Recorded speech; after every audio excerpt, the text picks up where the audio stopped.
Hello, मेरा नाम अशिका अग्रवाल है एंड नीट यूजी 2023 में मैंने 715 आउट ऑफ 720 स्कोर करा है with an all India rank of 11 and NEET exam basically 3 hours 20 minutes का होता है जिसमें वो 200 क्वेश्चंस पुट इन करते हैं।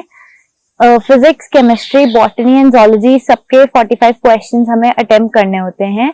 मेरा स्कोर फिजिक्स में 180 रहा, बायो में 360 रहा एंड केमिस्ट्री में 175 रहा। चलिए देखते हैं कि मैंने अपनी फिजिक्स की तैयारी कैसे करी। तो बेसिकली मेरी पूरी तैयारी एनसीईआरटी बेस्ड ही रही थी। मैंने अपने फॉर्मूला बेस्ड नोट्स बहुत डिटेल में बना लिए थे एंड बार बार फॉर्मूलाज को रिवाइज करा था 2 year प्रिपरेशन के दौरान। फिजिक्स के लिए स्पेशली मैं ये सजेस्ट करूंगी कि आप जितने ज्यादा क्वेश्चंस एमसीक्यू पैटर्न में प्रैक्टिस करेंगे उतना आपके लिए बेटर होगा। कॉन्सेप्ट क्लैरिटी और डाउट क्लियरेंस को प्रायोरिटी देना बहुत इंपॉर्टेंट है। बाकी एनसीईआरटी में उन्होंने पॉइंट्स टू पॉन्डर जैसी चीजें आपको चैप्टर के एंड में दी होती हैं जो बहुत ज्यादा अच्छे तरीके से पूरे चैप्टर को समराइज कर देती हैं, तो उनको आप बार बार रिवाइज करें। इसके बाद केमिस्ट्री में मेरा स्कोर रहा है 175। चलिए देखते हैं केमिस्ट्री की तैयारी मैंने कैसे करी। केमिस्ट्री में 3 पार्ट्स हैं, फिजिकल, ऑर्गेनिक एंड इनऑर्गेनिक। तो फिजिकल केमिस्ट्री ज्यादातर फॉर्मूला बेस्ड ही रहती है, बट केमिस्ट्री में आई वुड सजेस्ट कि आप हर एक चैप्टर की एनसीईआरटी बार बार पढ़ें और बहुत डिटेल में उसको याद रखें, उसकी सारी बैक एक्सरसाइजेस और इन टेक्स्ट एग्जाम्पल्स भी सॉल्व करें। केमिस्ट्री में ऑर्गेनिक केमिस्ट्री की तैयारी मैंने बार बार लिख कर करी थी, उसको हैंड रिटन नोट्स को रिवाइज करके और खुद बार बार वो नोट्स बनाकर। और इनऑर्गेनिक केमिस्ट्री की एनसीईआरटी की रिपीटेड रीडिंग ने मुझे हेल्प करा था उसको याद रखने में, क्योंकि उसमें बहुत सारे फॉर्मूलाज और ऑर्डर्स होते हैं जिनको आपको बहुत डिटेल में ऐसे पूरे सेट ऑर्डर में याद रखना होता है। तो एक और अच्छी सजेशन ये है कि अगर आपको कुछ भूलता है तो उसको बड़ा बड़ा बोल्ड बोल्ड पेज पे लिखकर अपने रूम की दीवार पर चिपका लें, ताकि आप उस पे रोज नजर डालते रहें एंड आपको वो at the end of the day, at the end of the week वो आपको याद हो जाए। तो बाकी एमसीक्यू सॉल्व करना केमिस्ट्री में भी उतना ही इम्पोर्टेंट है जितना फिजिक्स में है, और बायो में भी उतना ही इम्पोर्टेंट है। बायोलॉजी में मेरा स्कोर 360 आउट ऑफ 360 रहा एंड बायोलॉजी की तैयारी मैंने ऐसे करी कि बायोलॉजी में एनसीईआरटी मैंने बहुत बार पढ़ी थी, कम से कम पांच बार तो हर चैप्टर की पढ़ी ली थी 2 साल के ड्यूरेशन में। एंड एनसीईआरटी से जो बहुत कॉन्ट्राडिक्टिंग लाइंस हैं उनको हाईलाइट करके रख लें, कहीं लिख कर रख लें, ताकि आप अलग से उनको रिवाइज कर सकें। और जब आप अपनी एनसीईआरटी के अच्छी तरह एनसीईआरटी आपने पढ़ ली है, उसके बाद एमसीक्यूज बायोलॉजी के भी रिवाइज करना बहुत इंपॉर्टेंट होता है। बायोलॉजी नीट में 2 सेक्शंस में डिवाइडेड होती है, botany and zoology. Biology mostly NCERT based तैयारी ही मांगती है एंड आप जितना ज्यादा NCERT line to line read करेंगे और जितनी ज्यादा बार उसको रिवाइज करेंगे उतना वो आपके मन में बैठता जाएगा। ऐसा नहीं है कि बायोलॉजी पूरा रट्टा है, आपको इसमें आपके कॉन्सेप्ट्स क्लैरिटी की बहुत जरूरत होती है। जैसे कि जोलॉजी में हमारे को 11th में फिजियोलॉजी के चैप्टर्स हैं, वो पूरे कॉन्सेप्ट बेस्ड रहते हैं। डाइवर्सिटी जो है स्टार्टिंग में, उसमें काफी ज्यादा एग्जाम्पल्स होती हैं, तो ऐसे केस में आप उनको बार बार लिख कर याद करें, अपने रूम में छोटे छोटे स्टिकी नोट्स चिपका लें और उनको बार बार रीड करें। उसके अलावा +2 में हमारे को जो बायोटेक और रिप्रोडक्शन ये वाले यूनिट्स ज्यादा अंडरस्टैंडिंग बेस्ड रहते हैं। जेनेटिक्स पूरा अंडरस्टैंडिंग बेस्ड कॉन्सेप्ट है, तो ऐसी चीजों से घबराएं मत और इन्हें बार बार अच्छी तरह कॉन्सेप्ट रिवाइज करते रहें और एनसीईआरटी जितनी बार आप रीड कर सकते हैं करें। बायो में एमसीक्यूज को छोड़ना नहीं है, एमसीक्यूज जरूर थ्रू आउट योर प्रिपरेशन आपने प्रैक्टिस करने हैं, तभी एंड में आप नीट में कॉन्फिडेंटली बैठकर एमसीक्यूज को सही टाइम में इंटरप्रेट कर पाएंगे। 1 minute 1 एमसीक्यू वाला जो स्ट्रैटेजी है बायोलॉजी में थोड़ा सा कन्वर्ट हो जाता है कि 1 minute में आपको मे बी 2 एमसीक्यूज 3 एमसीक्यूज करने पड़ जाते हैं। तो जितनी ज्यादा आपकी प्रैक्टिस रहेगी उतना वो बेहतर रहेगा। नीट प्रिपरेशन के टाइम पर ऐसे बहुत से टॉपिक्स थे जिनको करने में मैं भी घबराती थी, जैसे कि फिजिक्स एक पूरा सब्जेक्ट ही मुझे बहुत डरावना स्टार्टिंग में लगता था, पर ऐसे केस में जब आप ज्यादा प्रैक्टिस करते हो, जब उस सब्जेक्ट को ज्यादा फोकस में लाते हो और ज्यादा उसके फॉर्मूलाज रिवाइज करते हो, तो एंड ऑफ द जर्नी तक आते आते आप उसमें ज्यादा कॉन्फिडेंट हो जाते हो। फिजिक्स मेरी बेटर हुई थी क्वेश्चन सॉल्व कर करके, क्योंकि फॉर्मूलाज तो याद हो गए थे, बट जितने ज्यादा क्वेश्चन सॉल्व करे, जितनी गलतियां देखी, एरर नोटबुक बनाई, उसमें गलतियां लिखी, जितने ज्यादा डाउट्स क्लियर करे, उतना वो सब्जेक्ट स्ट्रांग होता गया। तो किसी भी सब्जेक्ट से घबराने की या डरने की जरूरत नहीं है। सारे सब्जेक्ट्स आपके कैलिबर के हिसाब से बनाए गए हैं, आप इनको समझ सकते हैं, प्रैक्टिस कर सकते हैं, घबराने की जरूरत बिल्कुल नहीं है।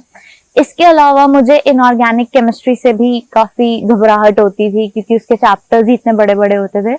बट जब मैंने उसको आराम से ऐसा 2-3 बार एनसीईआरटी से रीड कर लिया, और 2-3 बार मैंने आराम से खुद भी लिख लिख कर नोट्स बना लिए थे, तो फिर मेरे को आखिरी दिन तो बस एक नजर ही फिरानी पड़ी थी इनऑर्गेनिक केमिस्ट्री पे, और मेरे को सब याद था। तो जितना ज्यादा आप रोज का काम रोज खत्म करेंगे और बैकलॉग्स अवॉइड करेंगे और फोकस रहकर हर रोज अपना काम दिन के एंड तक खत्म कर देंगे, उतना आपके लिए बेहतर रहेगा। मेरे नीट एग्जाम के दिन मैंने अपनी नींद ऑफ कोर्स पूरी करी थी, और उस दिन हॉल में जाकर हमारे को अच्छा खासा 1-2 घंटे का ऐसा ड्यूरेशन था, जब हमें 1-2 घंटे पहले बुलाया गया था हॉल में। तो आप वहां बैठकर आराम से अपने आप को काम डाउन कर सकते हैं और पूरा अपना स्टेट ऑफ माइंड उस एटमॉस्फेयर के साथ कंफर्टेबल कर सकते हैं उस टाइम में। और मेरी स्ट्रैटेजी एग्जाम अटेम्प्ट करने में ऐसी रही थी कि मैंने बायोलॉजी से एग्जाम स्टार्ट करा था, biology, chemistry and then physics solve करी थी, और तीनों सब्जेक्ट्स को 1-1 घंटा दिया था। तो फिर एंड में 20 मिनट मेरे एक्स्ट्रा बच गए थे, और उस दौरान मैंने वो क्वेश्चन देखे थे जो मुझे मुश्किल लगे हों, या फिर मेरा एक ही क्वेश्चन छूट गया था जो मुझे मुश्किल लगा था। उन 20 मिनटों में मैंने आराम से बैठकर वो क्वेश्चन सॉल्व करा था। तो ये स्ट्रैटेजी मेरी रही थी एग्जामिनेशन हॉल में। तो परीक्षा के एक दिन पहले तो मैं ये सजेस्ट करूंगी कि आप जितना कम लोड लेंगे उतना बेटर है। मैंने पर्सनली खुद को ज्यादा कॉन्फिडेंस देने के लिए परीक्षा से 2 दिन पहले सिर्फ बायोलॉजी रीड करी थी। मतलब हमारा 7 को एग्जाम था, तो मैंने 5 को 11th की बायोलॉजी रीड करी थी, 6 को +2 की बायोलॉजी पूरी रीड करी थी। इसके अलावा मैंने परीक्षा से 1-2 दिन पहले और कुछ नहीं पढ़ा था।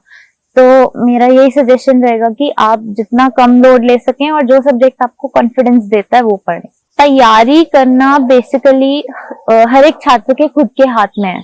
ये आपका कैलिबर है कि आप कितना पढ़ सकते हैं, कितने एमसीक्यूज, कितने स्ट्रैटेजी आपकी कितनी अच्छी है, आपके लिए क्या चीज पढ़ना ज्यादा आसान है, क्या ज्यादा मुश्किल, ये पर्सन टू पर्सन डिपेंड करता है। तो अगर आप किसी कोचिंग इंस्टीट्यूट या ट्यूशन के साथ भी एसोसिएटेड नहीं है, तब भी आप तैयारी अगर अपनी एनसीईआरटी बेस्ड रखें और एनसीईआरटी की किताबों को अच्छे से इन डेप्थ कॉन्सेप्ट को समझते हुए चलें 2 साल के ड्यूरेशन में, तो फिर भी वो इनफ होता है। बस साथ में ये होता है कि आपको एमसीक्यू जरूर प्रैक्टिस करने हैं, क्योंकि एंड का मुद्दा जो 3 घंटा 20 मिनट का है वो एमसीक्यू पर ही आकर रुक जाता है। तो अगर आप एमसीक्यूज के साथ शुरू से ही कंफर्टेबल होना शुरू हो जाएंगे, प्रैक्टिस बुक्स के साथ, और 3 आवर 20 मिनट्स के मॉक टेस्ट भी देंगे, तो वो आपकी तैयारी में काफी एड ऑन करेगा। बेसिकली ये जो साल होते हैं ये आपके ऐसे डू और डाई वाले ईयर्स होते हैं कि आपका फ्यूचर इन 2 सालों में मे बी कईयों का ना भी हो, बट आपका फ्यूचर इन सालों में डिसाइड हो सकता है। तो जितनी कम डिस्ट्रैक्शंस आप अपने आसपास रखेंगे उतना बेटर है। मैंने भी 2 साल सोशल मीडिया नहीं चलाया था। मेरे पास स्मार्टफोन था, बट वो सिर्फ अपने फ्रेंड्स और पेरेंट्स और रिलेटिव्स के साथ ऐसे कांटेक्ट में रहने के लिए और असाइनमेंट्स ढूंढने के लिए, इन सब कामों के लिए था। तो अगर आप हैं भी किसी सोशल मीडिया पे, तो उसका सदुपयोग करना सीखें और उसको अपना टाइम वेस्ट ना करने दें।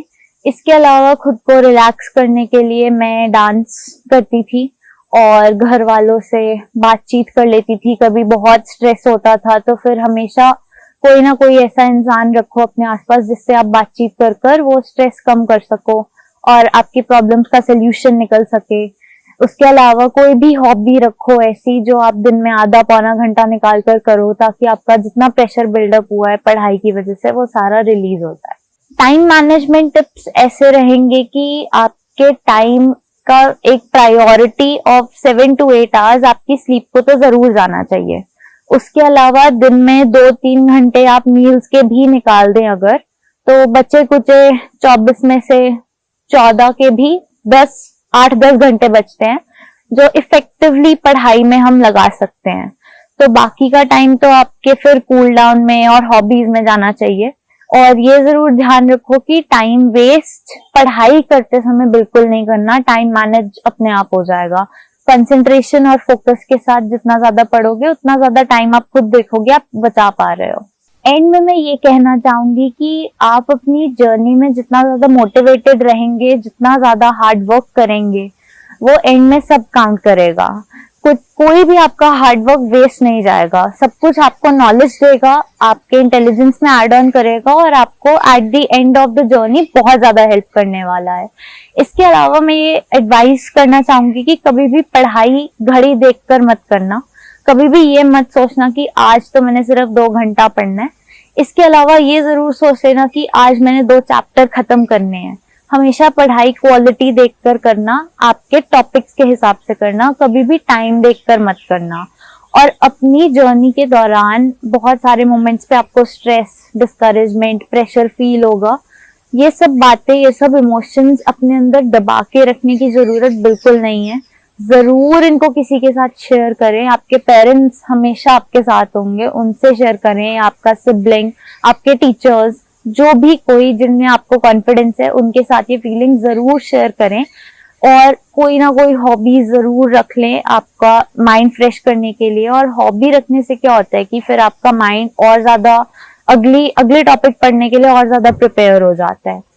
तो मेरी यही एडवाइस रहेगी कि अपनी जर्नी में हार्ड वर्क, कंसिस्टेंसी मेंटेन करके रखें, अपना पीस ऑफ माइंड कंटिन्यूसली बनाकर रखें और बस बेझिझक पढ़ते रहें। आपका गोल आपको अचीव होगा।